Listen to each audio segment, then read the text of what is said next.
Take it off. Take it Seth, easy, what are Seth. you Please, doing? take it easy. What are you doing? Seth! Seth! Ashley has pushed Seth too far. Something's gotta change. Hang on, cowboy. Oops, fire. Ladies and gentlemen, hold on to your seats. In a thrilling episode of Hardcore Pawn, a car in the parking lot finds itself in a rather heated situation. No, we're not exaggerating. You'll see. We were really concerned. Your car's totally on fire right now. Shouldn't we try to get a hose over there? It's right underneath those power lines, which is our power lines. It's burning so bad that it's gonna burn the electrical wires. We call 911. Rich is directing traffic. It was right next to our power lines. What are we supposed to do? Isn't that a chaotic scene that feels right out of an action movie? However, in the middle of all the frenzy, check out this guy. You won't want to miss this. As his car's in flames, this guy is pulling out his fire helmet, his fire jacket, fire equipment. I'm thinking, what the is going on? All right, dude, this thing's starting to go. Now we got to come up with another plan. And that's going to cut up those power lines. Les, it's time to act. That fire could get worse. How about grabbing your phone and dialing 911? You know, to keep things safe and sound. Makes you wonder what these guys go through. He's inside of the hood like it's nothing at all. Because of the wonderful effort, the Detroit Fire Department, they saved the day. There's a recall on that car, and I haven't taken it in yet. You were stupid. You were stupid. That was a bad day for not taking your car for a recall. The toilet. All right, who's in the mood to take a big dump? If yes, these two ladies have the 1955 rare toilet. What? Here's the unusual bathroom adventure. How much do you want for this toilet? $400. They don't make them anymore, and I saw a pink one online, and they wanted $600. Seth lays down the law. In case you missed the memo, we don't do toilets here, so these ladies might want to flush their deal elsewhere. How about $50? $10? Oh, my goodness. Really? Well, I don't want to put it back in the car. I know this is a crappy old toilet. Paying $10 to get under my brother's skin is all worth it. Ashley sure knows how to annoy her brother, but this time, she might have taken it up a notch. Anyway, just have a look at how he decides to take care of the toilet deal. Would you like to double your money? Who wouldn't? Here's 20. Meet me outside. See you out there. Bobby J, bring it this way. Take it Seth, easy, what are Seth. you Please. doing? Seth! Mechanical bull. Ah, the nostalgia of the Wild West, where bull riding and tough cowboys reign supreme. But it seems like someone didn't get the memo that times have changed. It's time to get with the program, people. Girl, we're trying to sell our mechanical bull. Why do you have it? We had a Western-themed restaurant bar before, and that was the theme. We put the bull into the bar, and now we've recently remodeled and changed themes, so now we've got to sell the bull. Well, slap on those cowboy hats. We've got ourselves a scene here.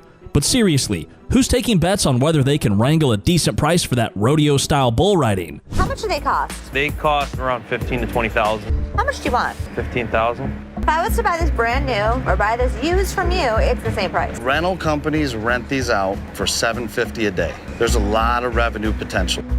So $2,000 would tempt you. $2,000.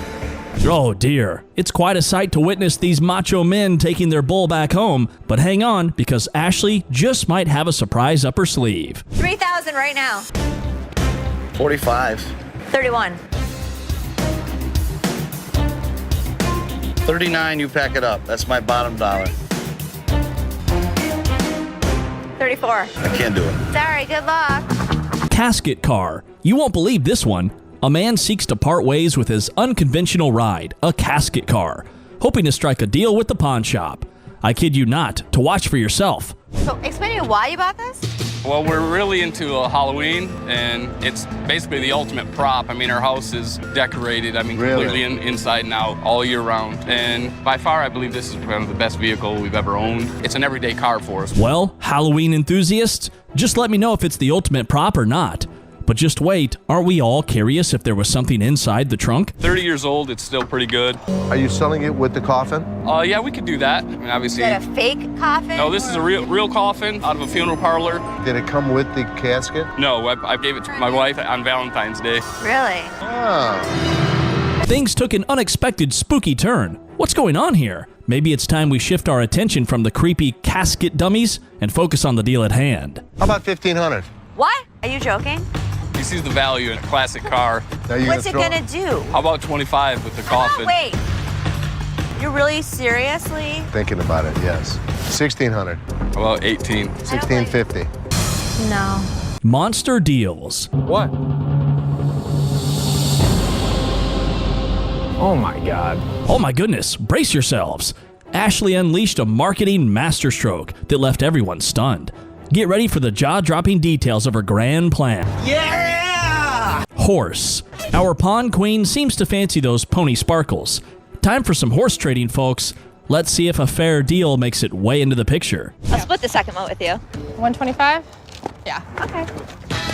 Oh my God, I just bought a horse. The kids will have fun. I think the family will have fun. I think I should start to learn how to ride it. That was really crazy. You know, I never had horses in the store before, especially on a stripper pole. Now I'm glad we ended up buying it. Hovercraft. We've got a real treat for you this time. A fancy hovercraft has rolled into the pawn shop. Get ready for the ride. Make any serious buying decisions.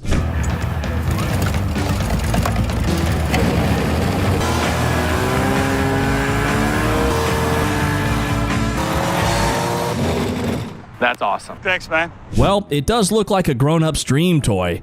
But hey, just wait. Thrilling hovercraft. I'd be happy at 12 grand. You have to understand where we're at, right? Obviously a pawn shop, so it's gonna be a hard sell. I'd do 7 grand today. I mean, it's sweet, there's no question about it. I like it. Unfortunately, I don't think I'm gonna be able to help you out with that. Boxing kit. Oh, yeah, this might be from a legend. But here's the uppercut. How much do you want for this stuff, son? Here's the boxing deal. If we're gonna make a deal right now, you can't go a penny less than... Take 600 for it. 400 bucks. No, can't do it. 450, 60, 70, 500. Okay. You got a deal. Thank you very, very much. I appreciate it. Redneck. Demands a stereo refund, leading to a tense showdown with his brother. Earrings spark a heated confrontation while a frustrated customer faces off over a waiting game. An unproven claim raises tensions, and upon negotiation turns sassy, testing the limits. Lastly, a ring appraisal takes an unexpected turn when a wife discovers betrayal, turning our place into a space for some fascinating real-life stories. Okay, so check it out.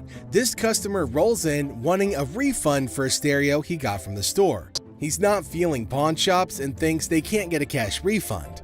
Les, the guy at the store, explains the deal, but the brother wants something better. A woman and her friend enter with hopes of selling a set of earrings. However, things take a confrontational turn when Les, in his characteristic playful manner, tries to strike up a conversation about their intentions for the money. The woman, visibly annoyed, lashes out at Les for prying into her business, setting the tone for a tense interaction. I'm here to pawn these earrings. Okay.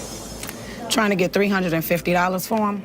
Why do you need the money? It's none of your business why I need the money. Despite Les attempting to maintain a friendly environment, the situation escalates further. The woman vehemently rejects any inquiries about her personal life, responding with hostility. Why I'm coming in here to handle my business. That's not your business. Why I'm coming in here to do what I got to do. Les, seemingly undeterred, continues with his good-natured questioning, asking about the number of kids that she has, which only adds fuel to the fire. Then to piss her off even more. How many kids you got? I'm coming in here with my jewelry to get money. How many kids she got? She just told you. To intensify matters, Les claims to analyze the earrings, asserting that they aren't real diamonds. These aren't real? These are real. They are real earrings. They're just not real diamonds. They are. No, they're Yes, not. The revelation further infuriates the woman, leading to increased yelling and frustration. Sensing a potential physical confrontation, Byron, another employee, positions himself closer to Les to provide support if needed.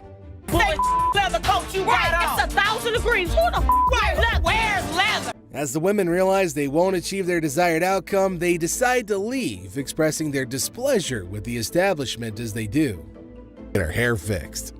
Classic people. Supposed to be jewelry and long. Bull ass shot. Raggedy mother. Have a nice day. You bitch. Thank you. You damn. We got this livid customer going on a rant at the pawn shop, claiming he's been waiting for 2 hours. Been here for 2 hours, man. Then they got 11 windows. You got two working. How you doing? I'm finally here, you know what I mean? I've been in the line for like 2 hours. He managed to get his HD in, but Ashley, the cool and collected employee, is keeping it professional. You'd be out of here a lot quicker if you Hold on, signed what is it. this? What is this? What is what? This ain't what he told me he was gonna give me. What did he tell you he was going to give you? The guy's expecting $400, but Ashley's like, nope, you're getting 110. Our furious friend throws a threat like he's gonna crack heads. You're not getting 400, you're getting 110. Okay, well, you can't give me my 400. Sign that, and I'm then not I'll give you saying your money. You know what? Sir. See, you the type of motherfucker I've been caught outside and cracked you upside your head. Not cool, right? The folks at American Jewelry and Loan aren't vibing with that. Ashley's had enough, lays down the law, and says, respect or no money for you. Listen here, I'm a Go pimp. out front and get your back. Go I'm a real out pimp. front I'll and put get you your on. back. I will put you on. Go Hold on. out You don't gotta front walk and up get on your me. But this dude, he's got some wild stories talking about women on the street doing things for him. Get your You're gonna talk to me with some respect. I got more women on the street out here hustling, doing things for me every night, Well, security's on point, keeping him at bay while he's still talking big. Y'all can't kick me out of here. Oh boy, someone's day at the pawn shop just hit a speed bump. Out this motherfucker, man. You feel what I'm saying? I know you just doing your job, big dog, but I drive with BMW.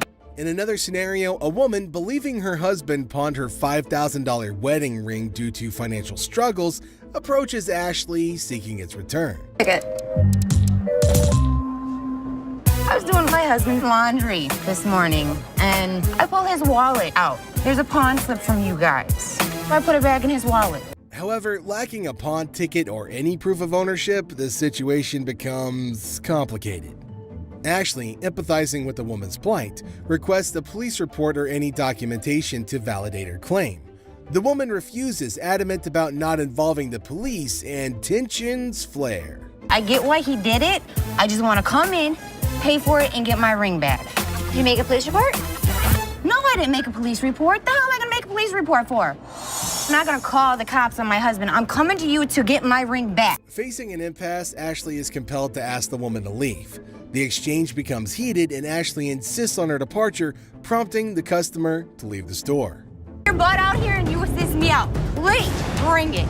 That's all I want is my ring.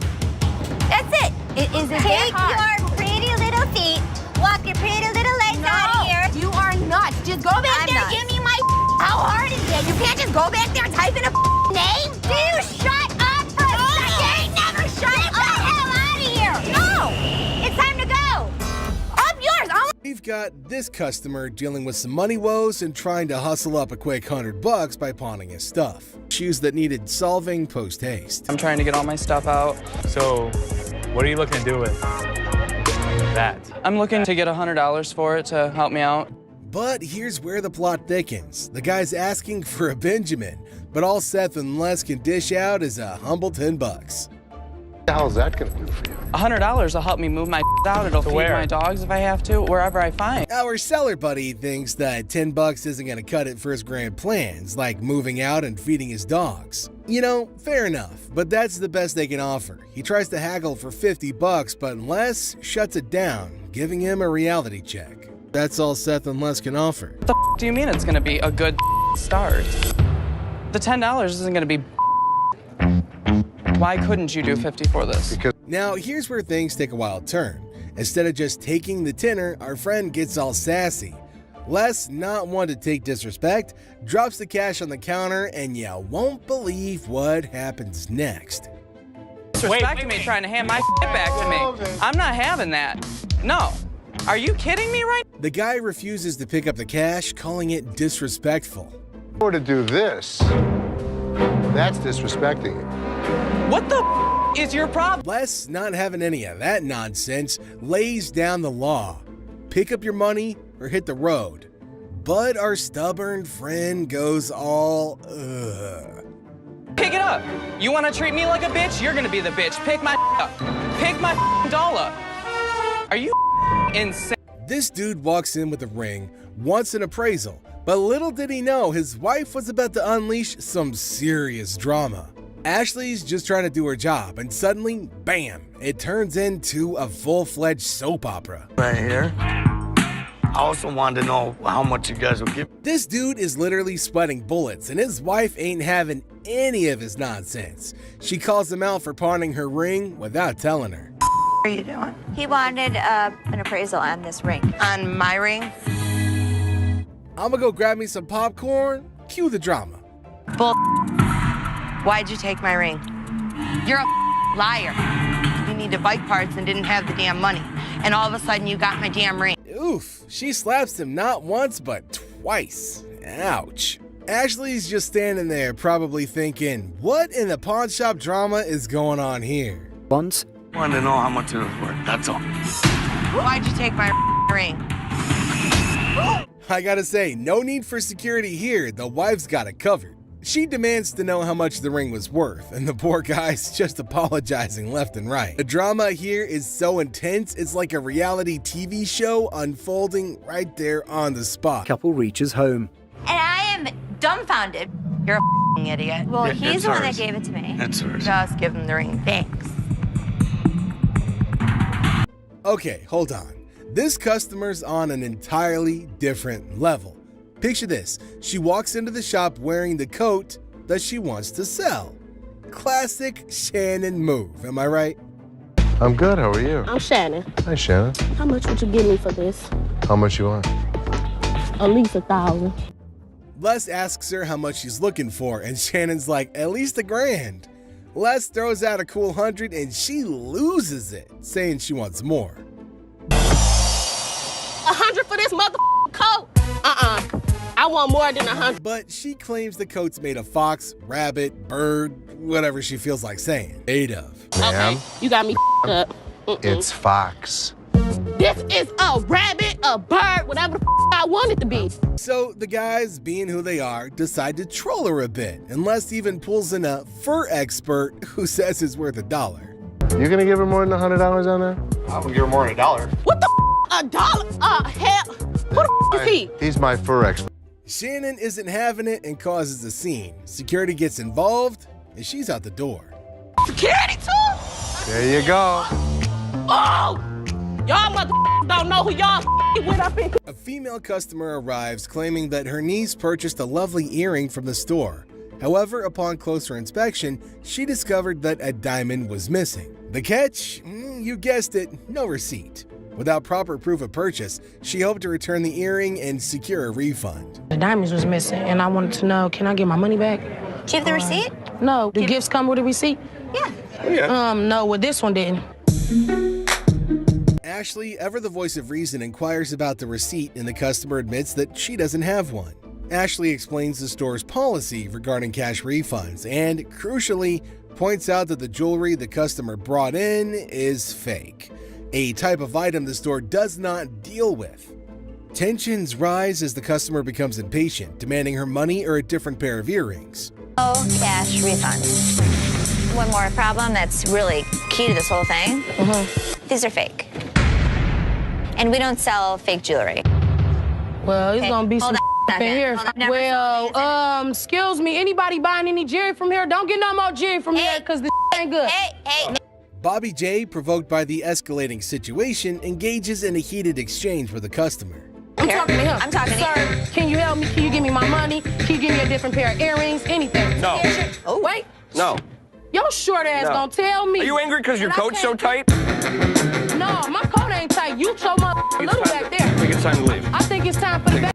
Ashley attempts to defuse the situation by offering options for resolution or departure. Joe, making his appearance, assists in escorting the unruly customer to the front door. Finish listening. It ain't no receipt. Finish listening. No. I think it's time to leave. I'm not going nowhere. I bet you are. No, I bet I ain't. This is Joe. How you He's doing, gonna Joe? show you to the front door. Wait a minute now. Get your hands off. I guess. Bobby J's dealing with customers hunting for an anniversary ring, but the vibe is a little off. I'm gonna pose my boyfriend. Tomorrow's our 6th anniversary, 6 years anniversary. Really? Yes. The lady drops a hint about her boyfriend, and the jokes start flying. 6 years? Bobby tries sizing up the situation, asking for the boyfriend's ring size. So, what size? Do you know the size that he is, or ring-wise? I thought you was talking about that size. I was like, that is too personal now. No. Ooh, awkwardness alert. He gets a little too personal and they play it off, but Bobby's cringing. Store.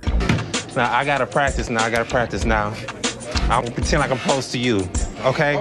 Oh. Now, here comes the big moment. He's showing him rings, trying to keep it professional, but the tension is building up. In a bold move, the guy decides it's proposal time.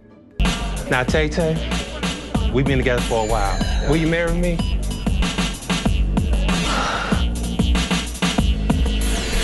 On the spot. Bobby's just hoping this affair ends soon. Yeah. All right, enter your 4-digit PIN followed by the green button, please. Okay. Decline. It's declined.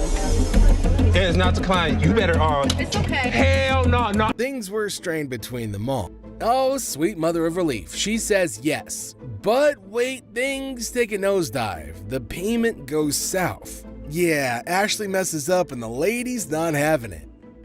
Your ass is gonna give me that ring. Sir, listen. Sir. Who you calling sir? Arguments escalate, calls for Sir Echo, but it's chaos. They can't calm down. Well, just another day at the pawn shop where love and payments collide, leaving Bobby J stuck in the middle of a ring gone wrong. Who you not? No, act like a lady. I am acting like a lady, but she gonna sit there and call me. No, she gonna sit there and call me. Oh boy, Ashley's in for a wild ride dealing with this lady trying to get some cash for her outdated tablet. The lady's asking for a whopping $500, which is like asking for gold when all she's got is, well, something like an iPad. Hello. Hi, how are you? Just trying to get some money so I can bail my man out. Ashley's trying to be cool about it, like, hey, it's not worth that much, not even close. She even gives the tablet back, and the lady's acting all offended. Like, serious lady, did you expect a pile of cash or something? How'd you come up with 500? This is a pad. I should barely get like 500 for it. And then here comes the classic move. I need to talk to the manager. But little did she know, Ashley is the manager. Well, cue the surprise, but the lady's still stuck on that $500 dream, and Ashley's like, sorry, not happening. You're not gonna talk? Where's the manager at? Where's the manager at in this building? She even offers a friendly tip, like, sometimes what you want is closer than you think. But nope, this lady's not having it. It's me. So if you want... Who's over you, man? I want $500. Eventually, Ashley kindly asks her to leave. But what does she get in return? A no, I'm not leaving. So I'm gonna ask you to leave. No, mine. Run me mine and run me mine. Classic stubborn move. But hey, Ashley's not having any of it. She even hands her the tablet like a final reminder and tells her that she needs to go. You can leave. No, I'm not leaving. Don't put some hands on me. Down. Now what? This man's refusal to keep his receipt has led him to a dead end, and his only recourse seems to be attempting to intimidate the owner into getting what he wants. Frustrated by the lack of a receipt, he aggressively demands his money back, expressing no concern for the security personnel present. Got a receipt. If you had the receipt, I could give you an exchange, I could give you something. I don't want an exchange because it's probably going to be some again. How about you just get my money and then we won't have any more problems with this. But I don't have any problems now. Despite the escalating tension, Les stands firm, emphasizing that without a receipt, there's no possibility of a refund. Not gonna do anything. I'm not gonna do anything. And you can back off too, man. Like all this security standing around or whatever. I don't give a rat's ass about that. Well, we don't give a rat's I want my ass money. either. Like I said, there's no receipt. There's no money. There better be some money. Or what? Or what? In a misguided attempt to bully Les, the man overlooks the fact that security, including Byron the big snuggle bear, is right there. Bro. You give me the receipt, I'll be more than happy to give you money. Like I said, I don't have the receipt. And I don't have the money. Byron, showcasing his expertise in handling such situations, steps in to restrain the belligerent individual.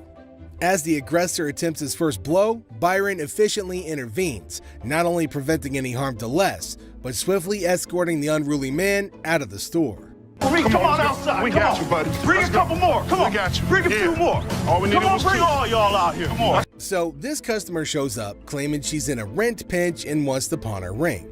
Les cuts to the chase. How much?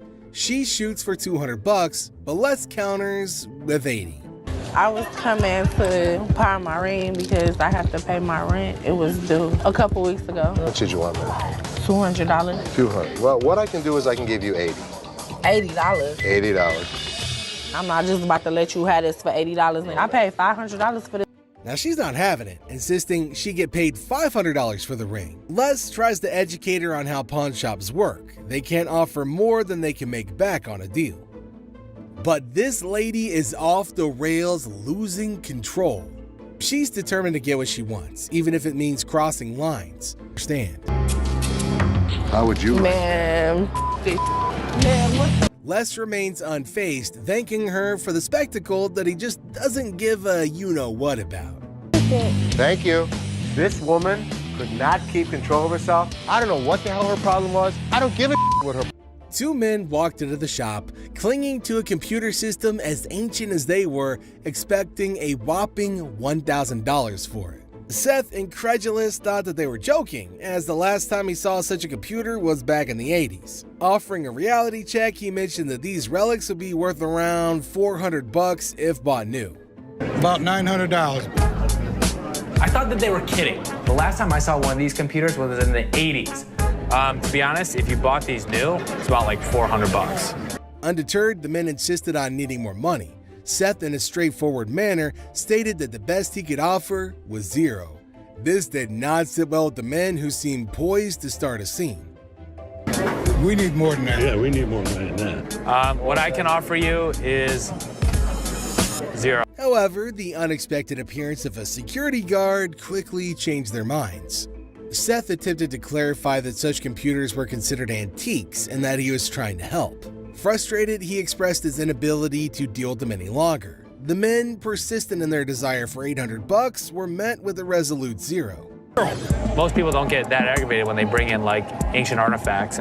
Yeah, people collect these. Oh, they're antiques now. You don't have to be a I'm not trying to be a smart ass, I'm trying to help. Giving us a thing, man. They thought I was being smart. I couldn't deal with them anymore. We'll take 800. $0. How many times do I need to tell you? We're not interested in. Leave the store. I'm not taking it. Store. Guarantee you it's walking out at the same time you are. Les and his security personnel escorted the disgruntled duo out of the store, expecting them to leave peacefully. Have a good day. You and Wonderful. Thank you so much. Dropping an item on accident, they blamed each other, prompting a stern reaction from a woman who emerged seemingly out of nowhere. Oh, man! Man, why you break that, man? I did not drop it on accident, man. I didn't break it. This woman, unafraid and assertive, faced both men as if they were her unruly sons, demanding that they put the broken item in the dumpster. Take that home, you old hillbilly! Take your ass on out of here! Mind your own business. That's Detroit! Yeah, you, I know what it is. No! That's who it's Get out of here! Take that home! Take that home! I was taking care of business, baby. I know that's so right. if you. On an otherwise ordinary day, Ashley faces the wrath of an enraged customer who claims his $500 earring is wreaking havoc on his ear. I paid $500 for this earring, and look what this done did to my ear. Ugh. All fired up, he demands Ashley figures out the issue. But the twist? The earring in question is a fake, and he might have swapped it, aiming to scam the business. Want me Can to I get figure my money out? back? You want me to figure out why your ear's turning a different color? Is that a real diamond? I look at his earring that he says is turning 0 green, and it's a fake diamond with a fake metal. Suddenly, he's got a so-called lawyer in tow, threatening legal action. However, this mysterious attorney remains elusive and, frankly, seems fishy. No card, no ID, just a vague promise of an escort. You're with me. This is wrong. Show me your card. I don't have a card with me. What law firm do you work for? It's not important. It is. Defying warnings, the man insists on staying put, accusing Ashley of taking his money. Things escalate and he's shown the door. But oh no, he's not gonna leave quietly, throwing a final jab about his bold earring. This is my attorney. Would you like to meet my attorney? I want my money. My attorney will escort you out. You better not put his hand on me. Then you better turn around with your 2 legs and walk out yourself. Ashley stands firm, and the supposed lawyer, well, he's just a disappearing act. A dramatic day, but Ashley, she's seen it all. Bold earrings, fake lawyers, and the relentless pursuit of truth in the pawn shop drama. You mean get out? You don't just tell me what to do. Get out. Yeah, you know, took my money, just sold me a bold earring. On what seemed like a typical day at American Jewelry and Loan, an imposing man entered, visibly agitated about a loan on his wife's ring. He complained about being upgraded from a VIP card to a gold card without reaping any additional benefits. I got a problem. I got a loan on my wife's ring. Yeah? And when I first started coming here, I got a VIP card. I got more on the loan. Now you guys put me to a gold card, and I get nothing out of it. No, the VIP is the gold. They're both one the same. Seth attempted to address the man's concerns, clarifying that both VIP and gold cards were the same. However, the man was dissatisfied with the loan amount, expressing his frustration. Seth, trying to maintain composure, explained that the ring could be picked up when the required amount was paid. What'd you get? It's a $385, and now you're upset. Why? What are you guys gonna do about it? I'm gonna allow you to pick up your ring when you have the right amount of money. You're not listening to me. I am hearing you, but you're not listening to me. Undeterred, Seth stepped away from the situation, challenging the man who seemed intent on escalating the situation. Oh, you're an idiot. What are you gonna do about it? I'm not gonna do anything. The man, seemingly eager for a confrontation, attempted to provoke Byron. The man continued to taunt, asking if Byron wanted some trouble and insinuating a potential altercation at his house.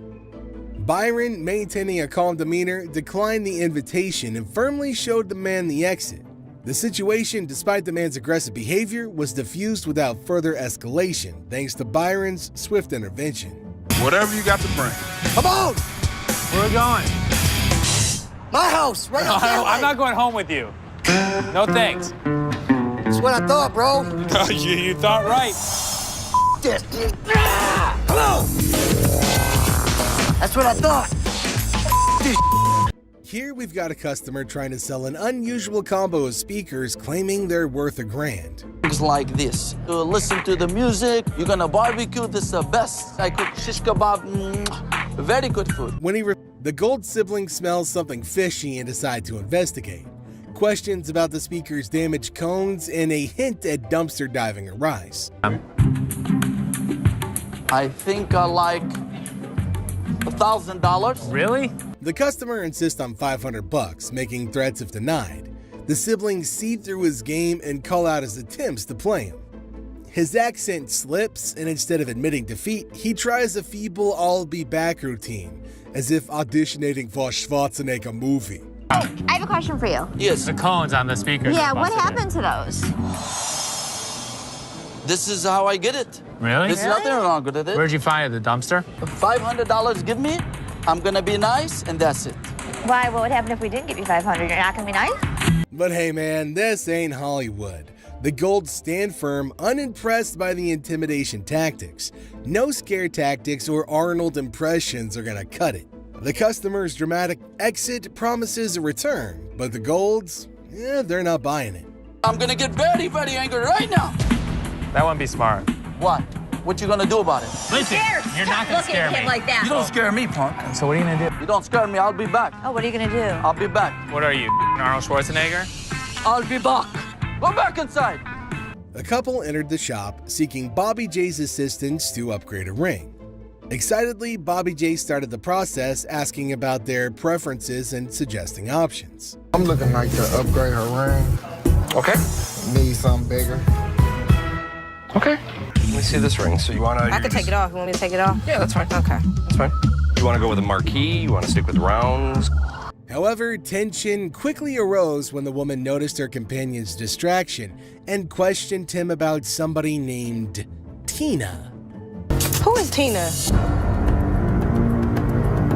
Man, You Tina ain't really never gonna my do that? cousin, man. Are you serious? Man, Your cousin? 7 years. You ain't never brought up no Tina to me. Why is you tripping, man? Tina's my cousin, man. Ain't no damn cousin. I'm not going. A heated exchange ensued between them, with the woman attempting to lay her hands on him. Amidst the rising conflict, Bobby J tried to mediate, attempting to de-escalate the situation. The woman, feeling increasingly agitated, emphasized her discontent, declaring that she wouldn't tolerate such behavior.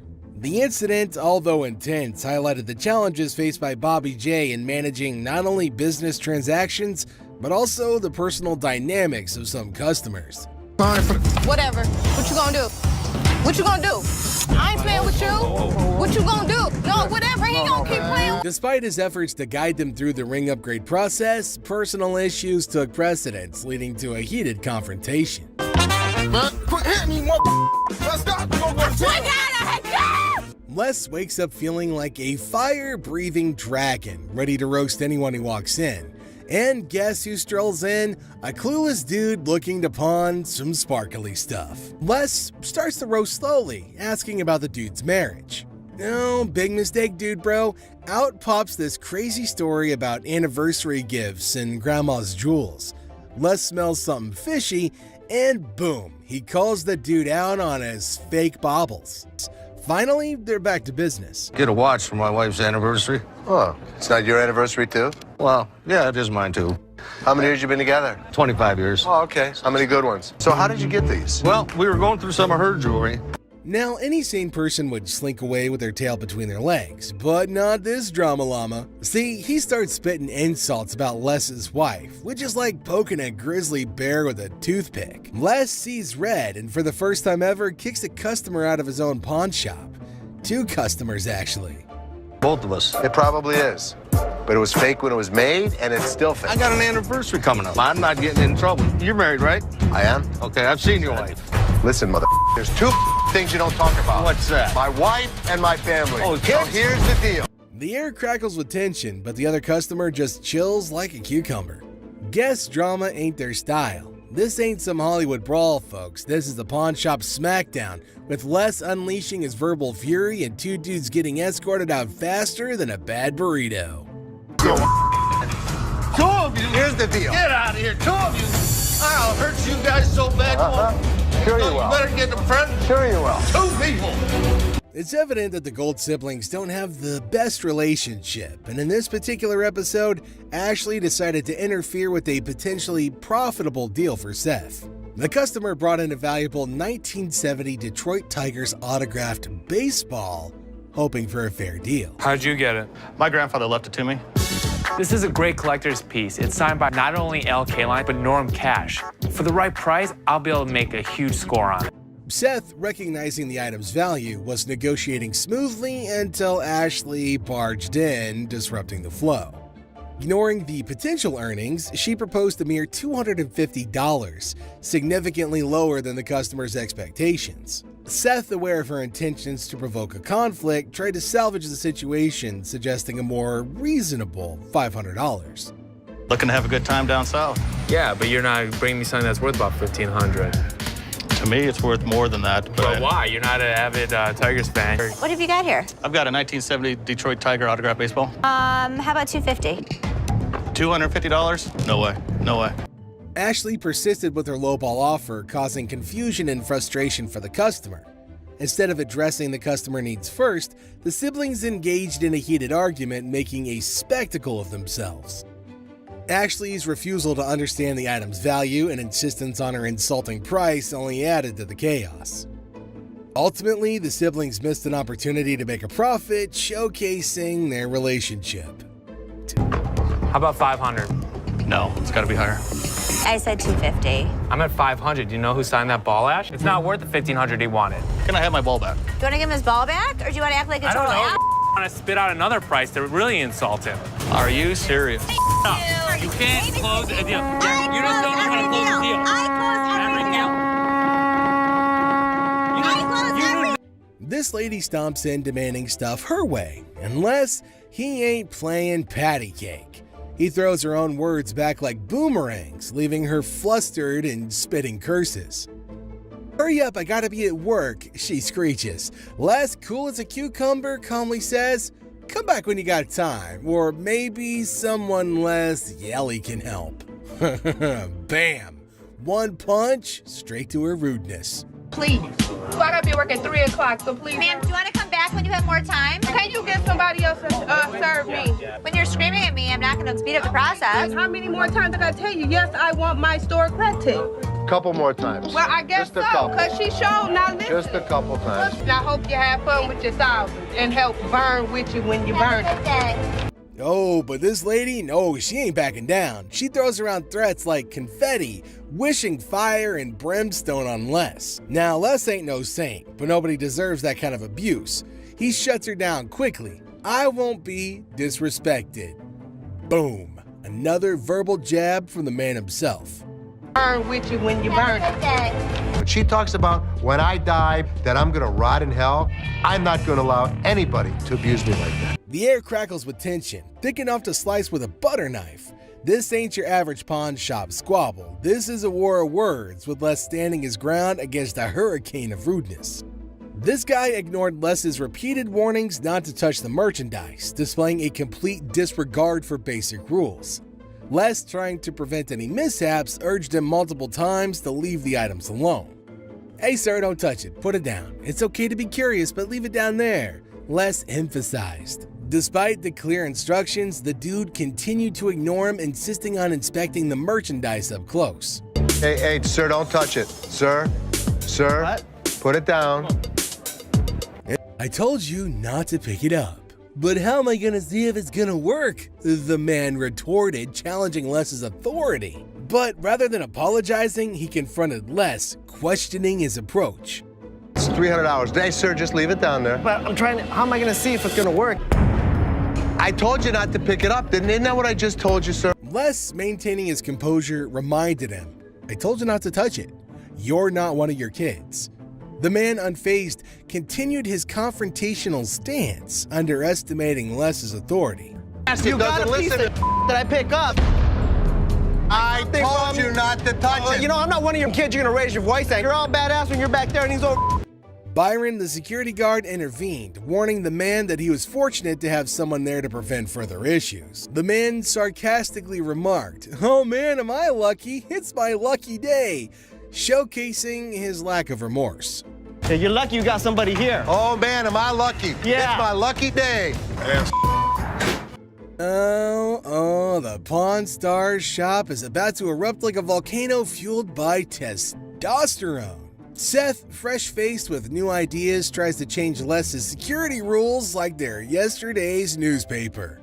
No, but Les ain't having it. He reminds Seth, who wears the crown, who built the damn empire, and who ain't about to back down from a pipsqueak. What the hell are you doing?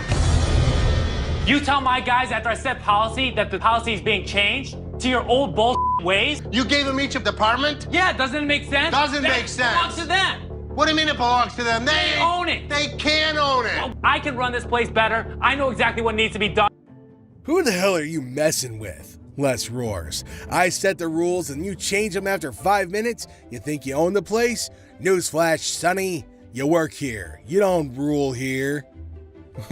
Seth, puffed up like a peacock with borrowed feathers, sputters back about running things better. Now he wants Les to kick back, retire, and hand over the keys. But Les? He laughs in Seth's face. Classic. That Seth needs to chill out. Let me tell you something. How dare you to talk to me like this? The air crackles with tension. Insults fly faster than bullets in a John Wick movie.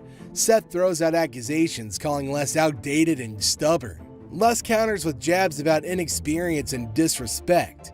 This isn't your grandma's bake sale argument, folks. This is a heavyweight brawl of egos, pride, and power. Now taking all bets. Either I make the wrong decisions, I'm the one that brought it to you. You need to retire, and I need to take over. Maybe Seth needs to listen to the wisdom and experience Les has, not just try to shove him out the door. And maybe Les needs to give the young blood a chance to prove himself, not just dismiss him as a naive newbie. Ashley and Seth, despite being siblings, have a history of constant clashes. In this instance, Seth decided to initiate a confrontation, leading Ashley to seek intervention from their father. "Why don't you put it in the back and stay back there? You're just buying junk, it's trash," Seth remarked, escalating the tension. Frustrated, Ashley sought help from their father, hoping he could mediate. You can find that in the trash? Excuse me?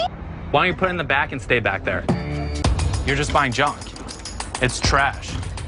Les, their father, seemed unbothered, having dealt with their frequent fights before.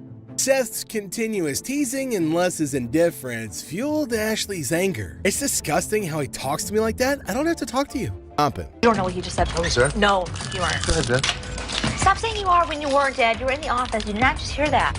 Looks like you picked the right person to come talk to. How he talks to me like that. Do you know how disrespected the customer felt? I don't have to talk to you. Then don't! Filled with rage, Ashley confronted Seth, expressing her frustration. The heated argument escalated, reaching a point where Ashley, overwhelmed, broke down in tears. The situation became embarrassing as their emotions spilled out for employees and customers alike to witness. Had enough. Dad, you know I should never be treated like this from my own brother. And you're such an asshole to me. Dad, you're stupid. Shut the up. Seth's tease. No, I'm not. I mean everything I said. Bye. Overwhelmed, Ashley decided to leave abruptly, feeling her presence was no longer needed. The episode served as a challenging example for the employees, witnessing the discord between siblings. Yeesh, the family dynamics played out in public. Bye. No, I'm not. I mean every thing I said. Bye. So. Seth. Ashley's gonna be leaving here in a minute. What happened? I don't know. Don't film. Two tornado-tongued girls whirl in, demanding a new laptop like it's their birthday. Adapter? Receipt? Nah, these are just fancy words in their vocabulary. To go back there and get the refund. I'm sorry. When we sold it to you, we gave you the adapter for it. No, you didn't. Les, caught in the crossfire of their double-barreled chatter, throws his hands up in surrender. Can't one of you breathe for a second? I'm drowning in a sea of sound. But these girls are not built for silence. They repeat themselves like stuck records, each word louder than the last. They claim they bought a laptop, no adapter, and now want a free upgrade. And Les, bless his grumpy heart, tries to reason with them. Ladies, refunds don't happen without proof. Go back, get the adapter, then we talk. But these girls are allergic to logic. They throw tantrums like toddlers denied candy, their voices reaching a pitch that could shatter glass. Les, pushed to the edge, unleashes his inner grizzly bear. Hold your horses or I'll call security to hold them for you. Remember us. I do. You don't have the adapter that I gave you. You never gave us an adapter. Go home. Why can't you help us? I don't want to hear that. Okay, let's go. Please, let's go. You giving me my money? Keep going. Y'all tripping, go. This isn't your average customer service squabble. This is a battle for dominance, a clash of wills that can make a grown man cry. Maybe these girls need to learn some manners. When Seth dealt with a customer and his mom looking to sell a speaker, things took an unexpected turn. Despite the customer's plea and a sad story, Seth, not being a good Samaritan, stuck to business. How you doing? Hey, how's it going? Good. Taiwan, man. Taiwan, I'm here nice to today. meet you. I got a speaker. You got multiple speakers. It's even better then. Yeah. Hey, how's it going? I got a speaker, the customer explained, hoping for a decent deal. Seth, however, proposed an offer far below what the customer was expecting, causing frustration. What are you trying to give me for this? I want $150. So what you trying to give me for this? I want $150. What you selling it or pawning it? Selling it. Yeah, Seth's counteroffer of $45 didn't sit well with the customer, leading to an exchange of heated words. I don't need that. You came in, you want $150. The customer retorted, oblivious to the fact that he was in a public place. Like $45. Hell no, man. Well, that's your choice. You don't have to take it. Why you can't give me 100? The situation escalated quickly as the customer's profanity-laced tirade continued. Unsurprisingly, his disrespectful language right in front of his mom earned him an unexpected consequence. A good old-fashioned ass-whipping. I don't need these mother. They won't give me what I want. You came in, you want $150. Damn. What? Mama, You don't talk like that in front of these people. I done raised you better than that. Amazed, Seth watched as the woman disciplined her son, treating him like a kid. The unexpected turn of events left both Seth and the onlooker surprised. To Seth's astonishment, the woman even returned to apologize for her son's unruly behavior.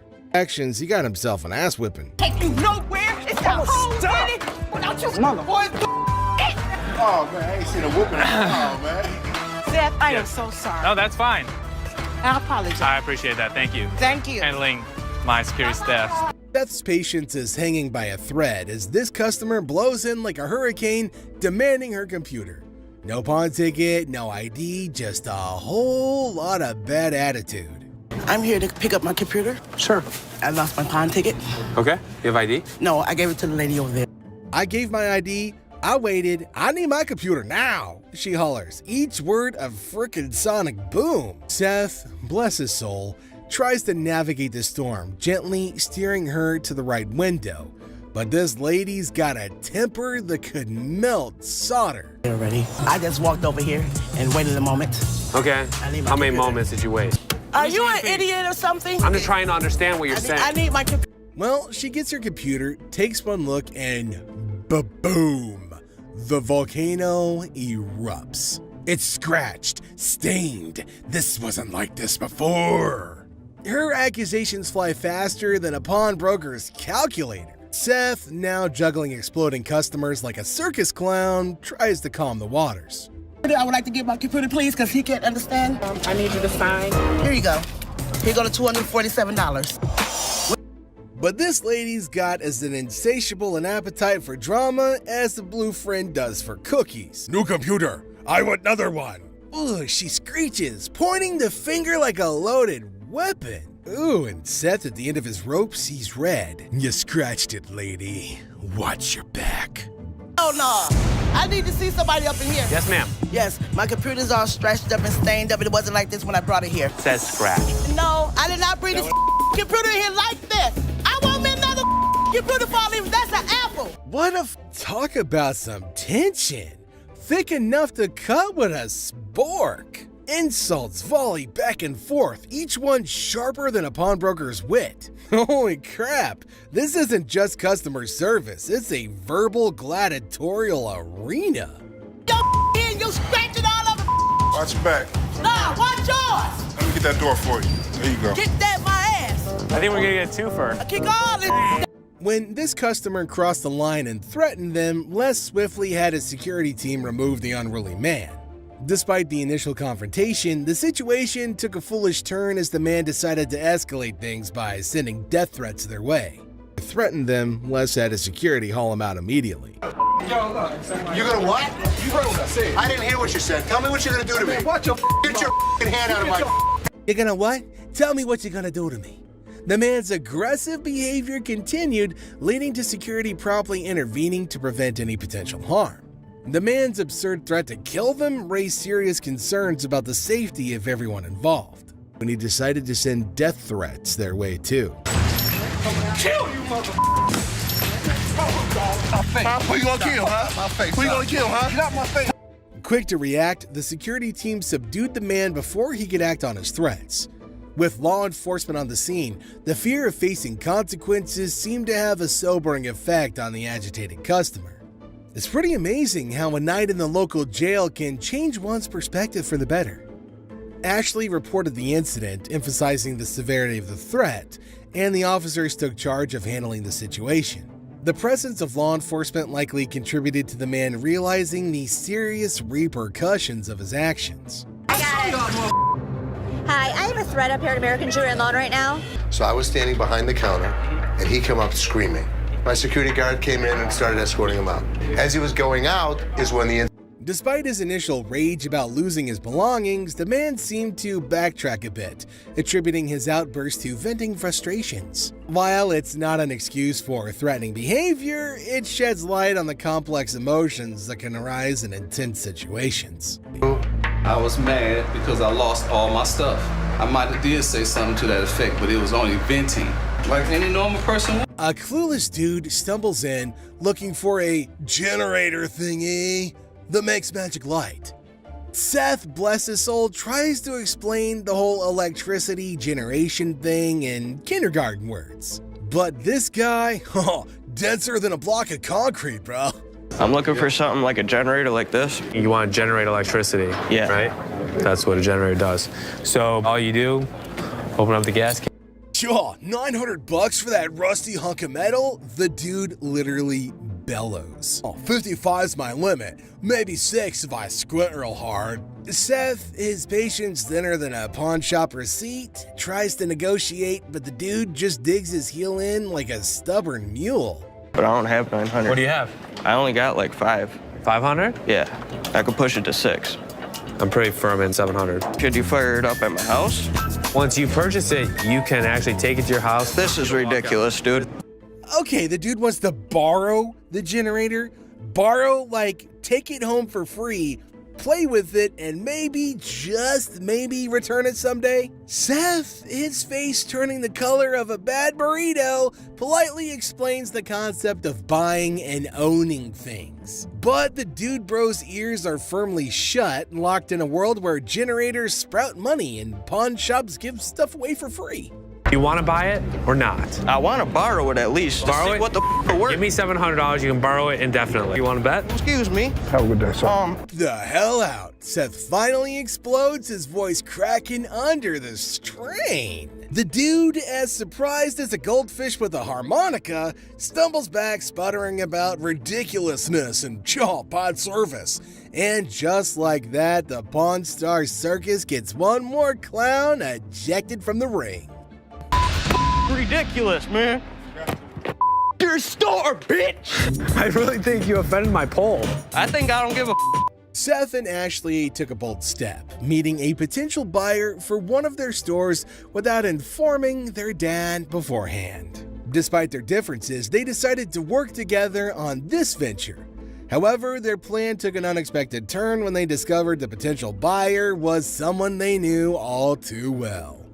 I've been trying to find a buyer for our Pontiac location, and already the first buyer flaked out on me.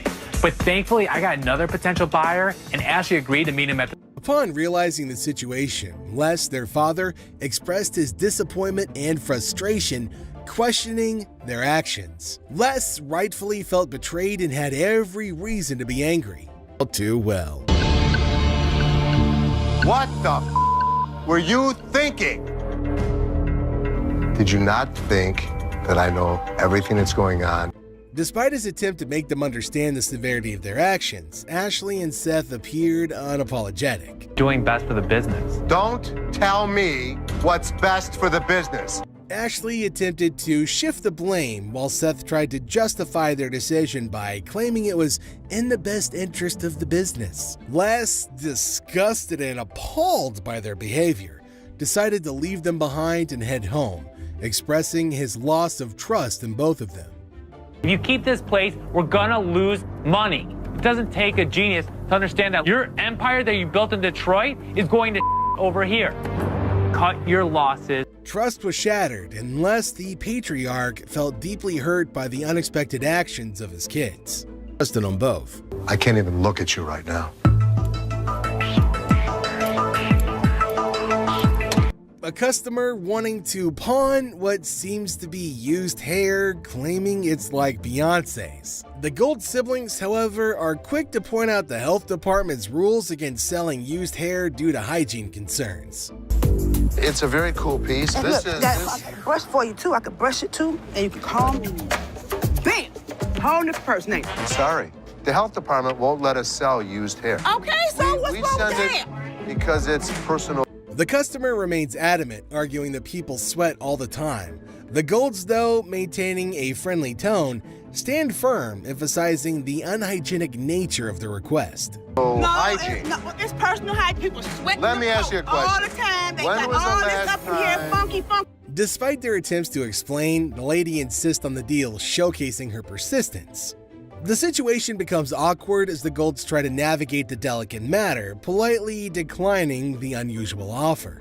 The lady's persistence clashes with the store's policies, and despite her claims of cleanliness, the hygiene factor remained a deal breaker. Don't wipe down everything. We do, but I just can't take Okay, then it. you all can right? wipe down the hair. Sorry, I wish I could help you, so come back. The Golds express regret but hold their ground, emphasizing that they can't proceed with such transactions. The encounter starts on a heartwarming note as a lady reveals her intention to sell her laptop to get a gift for her sister's birthday. Laptop. You type in your password. What brings you in today? I just want to pawn it in so I can give my sister some money for her birthday this weekend. Oh, okay. However, things take a turn when Ashley, suspicious about the situation, asks her for the laptop's password. Well, after a bit of a struggle, the password is entered, but the friendly atmosphere quickly dissipates. Forgot your password? Yeah. Try again.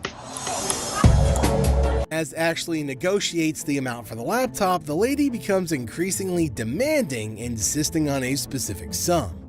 I need at least 165. I mean, I can't do 125. All right, I can do 150, and that's what I can do. Okay, can you do 165 or not? When Ashley refuses to meet her exact request, the situation escalates with the lady expressing her displeasure loudly. The exchange becomes heated, marked by accusations of disrespect and a refusal to accept the offered amount. Despite Ashley maintaining composure, the lady decides to take her business elsewhere.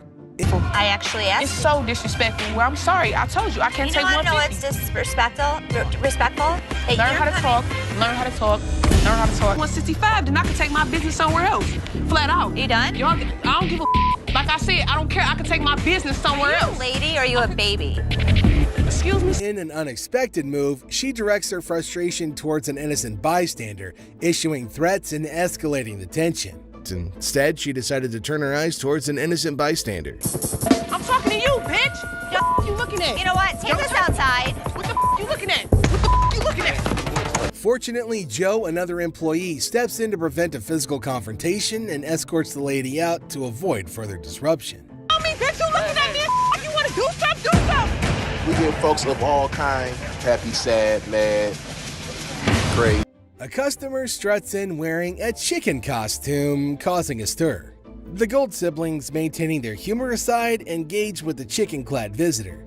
The customer, embracing his role, claims to be all about chicken and finger-sucking, adding a comical touch to the encounter. This what I do. I say I got chicken and finger sucking. Come for a plucking. Despite the whimsical atmosphere, the Golds attempt to guide the customer towards a more serious discussion about potential purchases. The chicken, however, seems more interested in banter than business, making Seth express mild frustration, jokingly suggesting the customer might start his own joint with the chicken. The fool. I want that right there. Dude, here's what I want you to do. Don't put the chicken on the counter. All right, look, everything I'm getting right here. You're spitting chicken on the counter. That's for you. When the chicken eyes a pricey watch worth $1,200, the humorous exchange takes a turn. Seth, trying to balance the humor in the business, nudges the customer to consider making a deal. The chicken, possibly more interested in the comedic aspect than the actual transaction, continues to engage in a playful banter. How much this cost? $1,200. $1,200. Are you seriously gonna buy something, or are you just? You ain't even let me see. I got lots of stuff for you to look at. Bro, look, I want. Dude. All right, look. As the situation unfolds, the Golds, especially Seth, playfully suggest making a deal while also subtly expressing a sense of being bothered. In the end, it turns out that this time, the chicken didn't quite make a purchase. Instead, it made a scene and eventually left the shop. Look, make a deal. I stopped up. Chicken? Touching chicken? Come on, man, let's go. Man, you know what?